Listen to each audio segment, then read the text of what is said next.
Hello, my name is Carl, and I am a mechanical engineer and also a fan of the Achievement Hunter, Monopoly, Minecraft videos.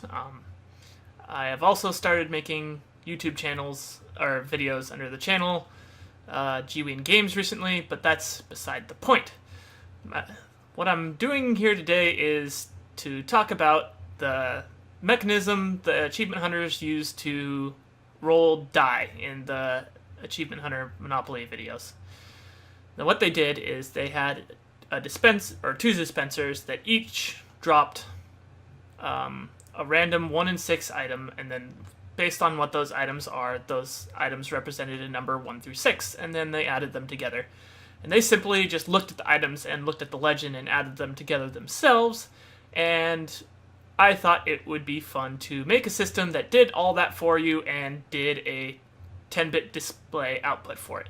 So let's just run it through the paces here for a second. Hit the button, and after a second, make sure it stays that. Okay, so we rolled a 7. And this is double detection, by the way. That'll come in later. So this is the one downside of this system. It is significantly slower than the way the Achievement Hunters did it, and the reason for doing this is just because I can. So anyway, I'm going to... I can't get flying. There we go. Definitely going to want to be flying.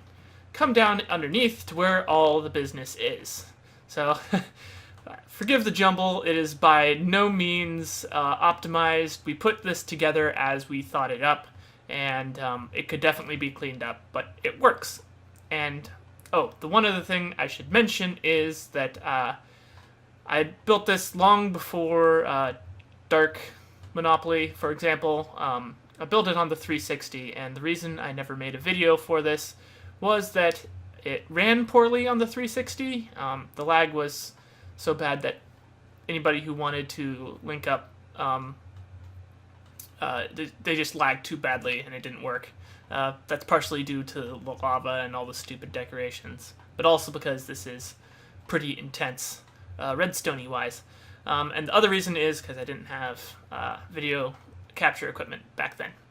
Anyway, let's get into it. This button simulates rolling the die. The button that rolls the die is somewhere along this row here, and it just triggers from above. But let's pretend. Let's roll, and let's see if we can capture it. Oh, let's hit. So gold, and it came along and it dropped into this one. So the dispensers drop the 1 in 6 items, and this time we had a gold on this side, and let's see what was on this side. It looks like it was a brick. Anyway, so those go over these hoppers, which are full up to a specific point with items.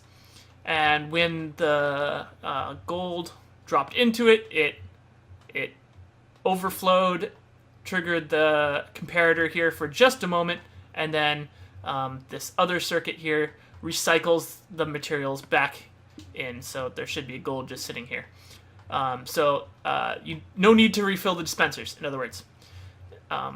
So once the one of the 6 triggers the comparator real quick, it's got just enough power to hit only the repeater that is in front of it.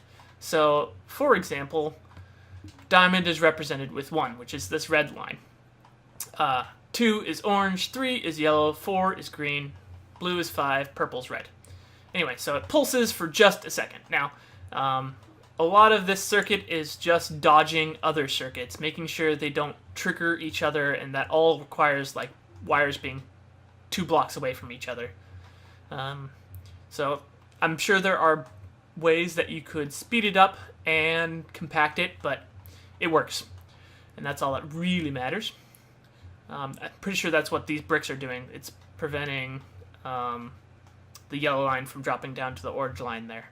Anyway, so for example, let's follow the left side for just a moment. So go ahead and find the signal that came through. That represents the right side.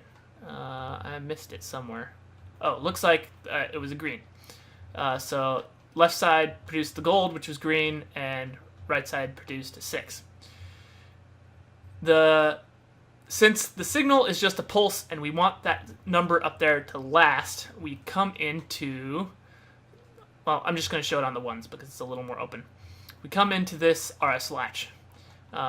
This comes in and pulses, which would trigger this line right here if it had happened. And this brown one comes in and resets the latch. So that's the first thing that actually happens, is that this brown line delivers a fast signal to all the latches. It happens faster than this other side does by a pretty significant portion. Anyway, so you reset first, and then it latches. So that's what happened. You can see the green 4 is permanent right now.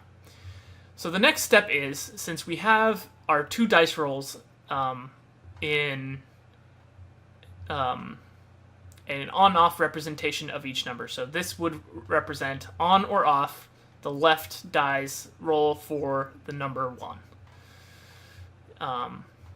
And this is on-off the right dice roll for number 1.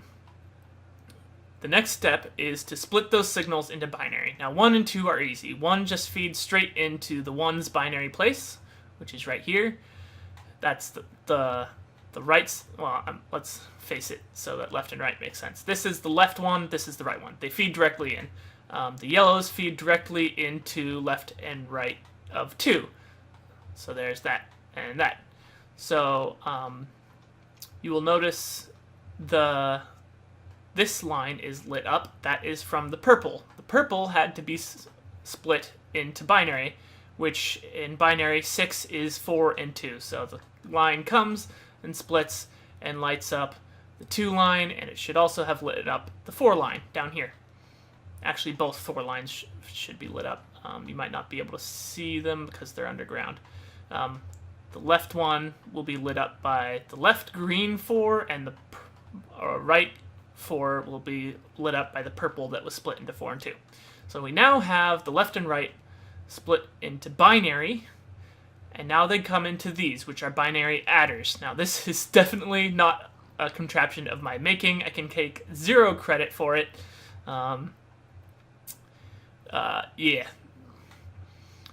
But basically what's coming in right now is this is right 1, this is left 1, and if there were inputs, it would add them together. If there was only one input, this line would come up, and if both were lit up, then it would be 2, which would reset, and it would overflow into this binary one. So this is tileable. So this is 1 plus 1, this is 2 plus 2, this is 4 plus 4, and this is 8 plus 8, which doesn't happen as frequently in... actually, there is no 8 plus 8, but the overflow does need to represent... so these are locked on the off position, but the overflow does represent an 8 output. So let's see, we had a 4 and a 6. The output is 10, so this is an 8 and a 2 binary output. So that's the correct answer. Anyway, so we now have an added together answer to our die, but it's in binary, which isn't as helpful. So the next step is to switch the binary into decimal. That's what this thing does. Again, not of my creation. I don't remember. Like I said, made this a long time ago. Don't remember the YouTuber who made these. This is pretty clever. You basically just put torches only on the output you want when these inputs come in. Anyway, so this takes 10 in binary and puts it out into 10 in decimal, which... I think is this line right here. So, and then this is a base 10 display. So when a 10 comes in, it displays 10 on the board. Now the only other thing we haven't talked about is doubles detection. We can follow the pink line real quick,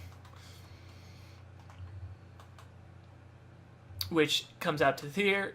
These are pretty simple. When the left and right were rolled a 1, they come up here. This is a simple AND. It only ever triggers if both sides or both die were the same.